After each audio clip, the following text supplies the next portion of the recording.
Welcome to the Glass is Half Full talk show. Let's face it, life can be tough in many ways. Here on the Glass is Half Full, we focus on how life is tough financially. Dealing with these financial realities can be a challenge. Essentially, we have to find ways to do more with less. Less money, that is. The show is focused on helping you discover ways to achieve that goal, even if you don't have a lot of money to work with. We'll be meeting people from many different walks of life. They'll share their stories and expertise. Looking to do more with less and maintain a positive attitude while you're doing it? Welcome to the Glass is Half Full. Now let's join Richard and his guests in the studio.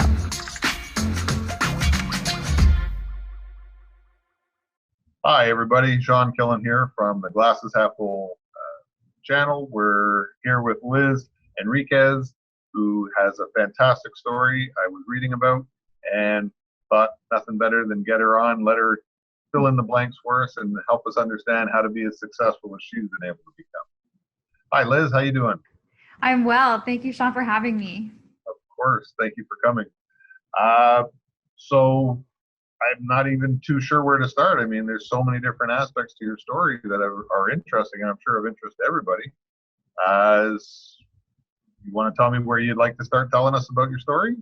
I guess we can start from the beginning. All the way back to when you were 5, eh? Yeah, way back to then. I think it's really important when we talk about finances to kind of understand where people are coming from and their money blueprints and kind of what happened in their childhood or in growing up to frame them and shape them into the adults that they are. And so many people spend the way they do and save the way they do based on kind of what they saw their parents doing.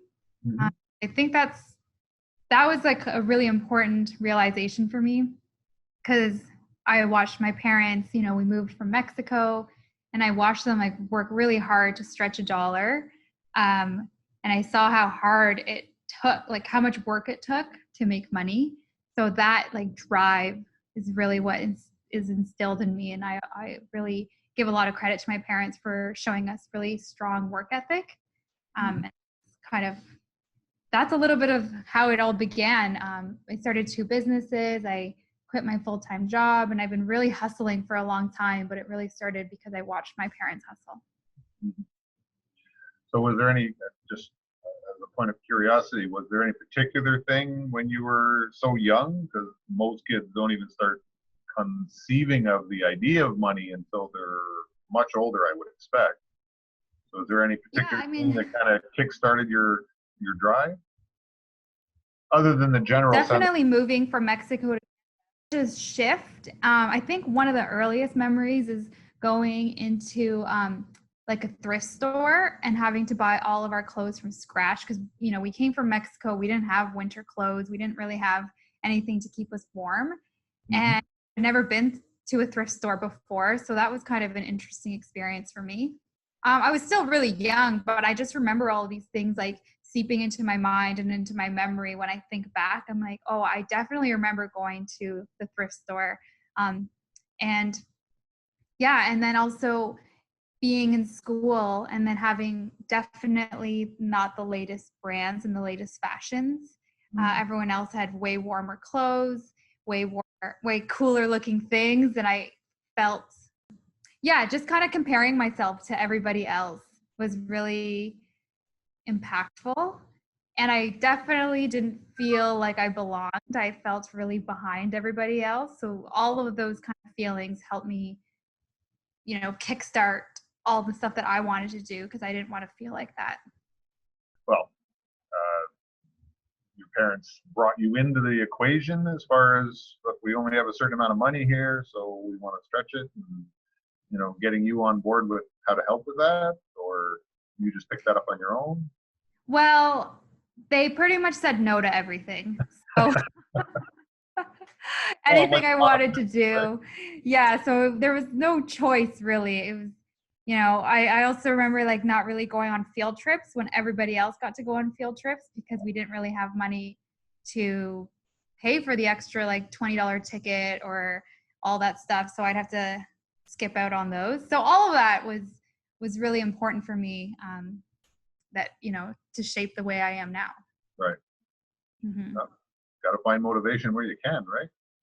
Yeah, and I never blamed my parents. I always knew that they were working really hard. So I didn't really, like, obviously I felt a little bit out of place and resentful that everybody else got to do things, but I always knew that my parents were working hard. So I just thought, okay, this is temporary. Right. But also may have opened your mind up to the responsibility factor, right? Yeah, I mean, it definitely put a spark in me that said, okay, if I want something, I have to go work for it because I can't really ask my parents for money.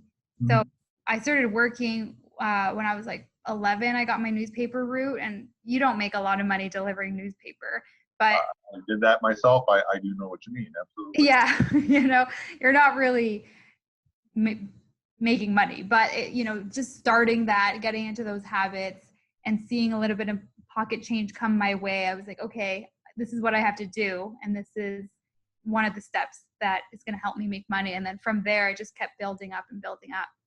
Right. All right. And so then what happened next?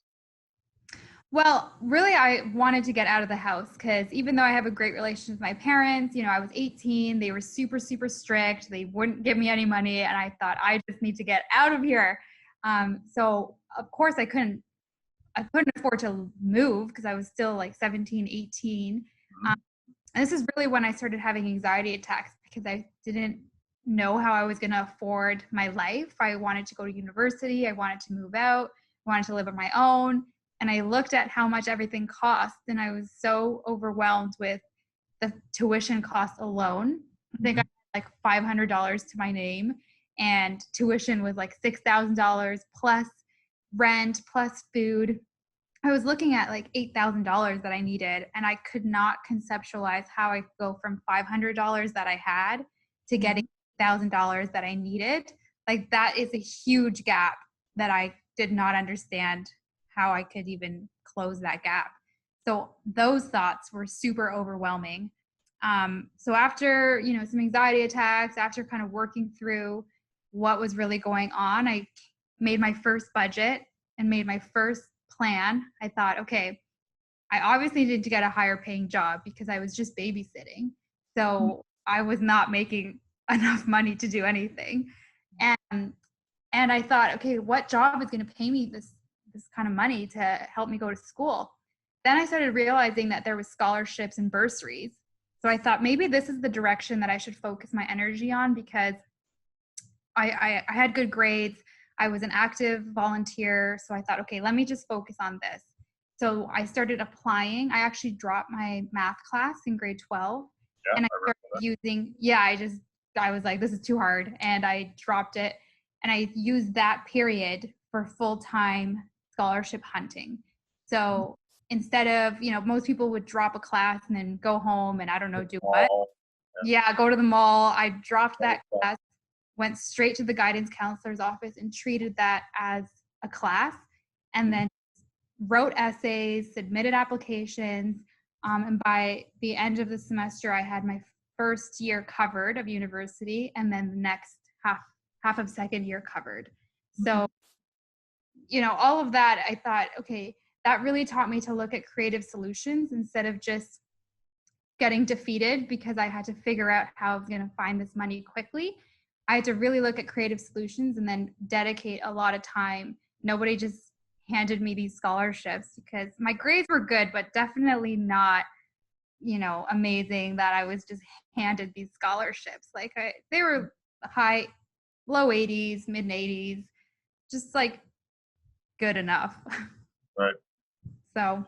Well, hard to conceive of anybody not being able to look at you and say there is definitely a firing, as far as motivation. Yeah, I mean, that's the thing. A lot of these scholarships weren't even based on marks. They were based on how much you wanted to go to school, and you'd have to write essays and applications. I had to get letters of references. Like, it was a full package of and I'm like, I want to go to university and I can't afford it. So that's what a lot of the scholarships look for. And if you're willing to put the time in, then your chances are higher of getting that scholarship. Right. But it also taught you the absolute benefit of always looking outside the box. Make sure that you learn all these things that are out there in the world that aren't necessarily mainstream, for lack of a better expression.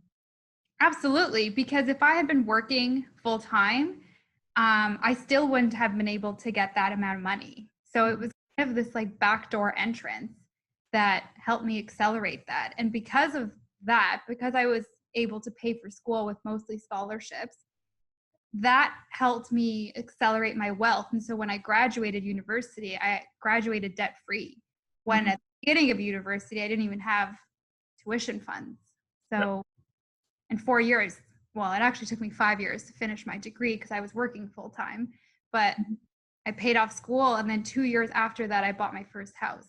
So it all just kind of piles up, but it's been kind of like a decade in the works. And it all started because I felt super trapped and I didn't want to feel like that. The value of hard work, right? So what was your degree in? Yes. Well, I actually graduated with a geography degree, which it's kind of that's a whole other story too, because I applied for school for English and linguistics. And then I just switched a bunch of times. Like I did not have a clear direction. And message for people, especially young people who are super stressed about their life and their money. I'm like, you know what? Who knows what's going to happen? Just try to enjoy the ride, because looking at my history, especially my education, like I moved to the West Coast. I took 4 months off to travel. I was kind of all over the place. Then I graduated with a geography degree, and now I have a marketing business and then do financial coaching. So life can kind of go on a lot of different tangents, and it'll be okay. Right. Well, definitely the story of life, you have to kind of go with the flow too, right? Yeah. But that gives a good understanding as to why you've traveled to so many countries, because of your interest in geography, right? Yes. And I mean, I took a bunch of time off to travel. I've been to over 20 countries, and I actually also used my degree as an excuse to go travel. So I found a poster at the university saying, apply for this experiential education grant and you can use it for traveling. And that's what I did. I wrote an essay. Again, it like took a lot of the skills from when I was applying for scholarships. I used those to apply for this grant. And because I had a geography degree, it was really, really easy to say I need to go on this trip because I am studying tectonic plates or I'm studying geothermal energy in Iceland, and I would just write grants. And so I actually had a few of my trips paid for using grants. And then I used those experiences for some of my classes so that I was able to get credit. So I really just was always looking for different ways of getting what I wanted. Right. Well put.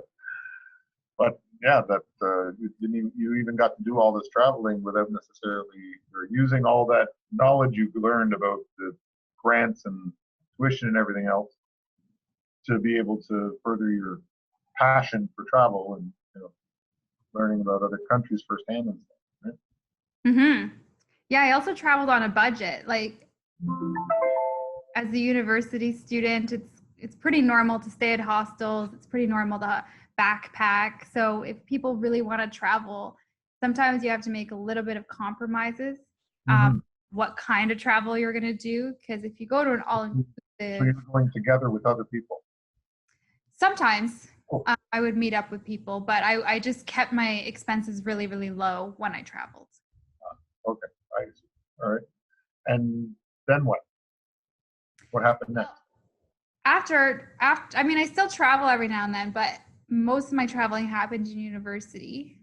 I guess after university, I bought my house a few years after I graduated in 2014, and then bought my first place in 2016.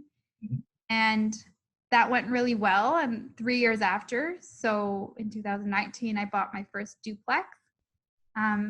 So I'm still trying to figure out if real estate is going to be the majority of my portfolio, or if I should, focus a little bit more on the stock market, which is actually where I'm more comfortable because I started investing when I was 18. So I'm in this little transition period right now of what my portfolio is going to look like. Right. Well, diverse portfolios are more valuable than anything, but Right. Especially now with what's happening in the stock market. I'm definitely feeling it, but having so much of my money tied up in real estate, I don't think I'm feeling it as much as other people right now. Right. Well, they say real estate's second best to gold only, right? And that gold sets the standard, and real estate follows the standard, and everything else trails along behind somewhere, right? Yeah. So guess you just gotta wait and see what happens. Right. So what do you think is next for you? Where you found your thing and this is the focus that you can see yourself sticking to for some time, where you have new ambition in your heart? Well, I always have a lot of ambitions. My website is called Ambitious Adulting because I started documenting how I'm paying for things, how I can travel, how I can buy property. Started really sharing the ins and outs of all of that, how I started investing. So my mind is always racing with ideas. I think right now, I'm focusing on maybe getting a third property. I want to ride it out for a year being a landlord of a duplex and see and understand tenant dynamics before I jump into the next property. So what's going on with your website, with your business there? Yeah, so Ambitious Adulting, I work with mostly Canadian millennials, and right now the focus is on helping them learn how to invest. So most of the millennials that I work with are actually pretty good with their money, surprisingly, and maybe not surprisingly, because so much of the news says that millennials are, not doing well. We're all living in our basement or our parents' basements, and we're all wasting money on avocado toast. But the reality is there's actually a lot of people out there who are doing quite well, but they don't know what to do with their savings. They just save and save and save and then don't know what to do. So there's a gap because financial literacy and financial education wasn't available when we were in school. So a lot of people don't know the basics of investing. So that's what I spend a lot of time just letting people know the different kinds of investments that they can have, the basics of how, the stock market works. So yeah, I have a mentorship program and a boot camp that people join to learn about the boot camp. I want to hear about this. Yeah, so I have this investing boot camp. And it's definitely not like this physical boot camp. It's 2 weeks of constant communication with everyone who signs up. They get newsletters, we do live videos, we have discussions, and it's really just to help people get more comfortable with the idea of investing. And at the end, they either find a financial professional because now they know how to look for them and what credentials to look for and how the industry works, or they take the robo-advisor path and kind of do a semi-passive approach, or they start doing their own direct investments based on the basic foundation work that they learned with me. So it's really just kind of that stepping stone to help them understand how to invest and where to go. Right. What about the creative end of it? Do you find it hard to teach them how to kind of pick up the ball and run with it themselves, or they're all just kind of looking for you to tell them how to do it? Yeah, a lot of them just want the answers for everything that I do. They're like, well, just tell me how to do it. And I'm like, well, that's not really how it works. And my whole mission is to empower people to figure it out on their own and to kind of know where to look. So I'm not saying do your own investments, but I'm asking them, if you don't want to do your own investments, this is how you find a certified financial professional who has fiduciary duties and who can look out for your best interest. These are the kinds of questions that you should ask a financial professional if you're meeting with them. So yeah, so it's a little bit of hand holding, but I don't mind. Yeah, well, that is what you're advertising that you're going to do a little bit of, right? Yeah. I almost feel like I'm like that friend that is good with their money, and then people come and ask me for advice, and that's exactly what I do, but to a large audience. I can see that being one of the burdens you'll bear for some time, but Yeah. The thing is, I was always that person to my friends, and people were already asking me all those questions. So I don't mind extending that to the public. Right. And what's the website that they can look this up on? Learn more about. Yeah, it's www.ambitiousadulting.com. Okay, I'm sure we can probably, put that in down here somewhere, right? Yeah.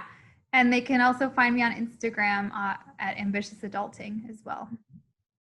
Gotta commend you for, all the budgeting and everything. These are things that we're perpetually trying to teach people about in our business, right? So many people in the bankruptcy industry, they have trouble because they lost touch with the organization of things. The word overwhelming comes into play very often, right? But too often in too many situations, it comes down to the fact that they more turned away from it than really didn't know how to do it, right? Absolutely. Budgeting is so important. I feel like my financial picture changed when I started a budget because I had so much more clarity. Mm-hmm. And instead of feeling overwhelmed, which is exactly how I felt, I just had a little bit more of a direction. So a budget is totally the first step for anybody. Thank you very much for coming on the show and for sharing your story. I'm all the success in the world to you, and keep going, and good luck on your next property as well. Thanks for coming on the show. Mm-hmm. Thanks for having me.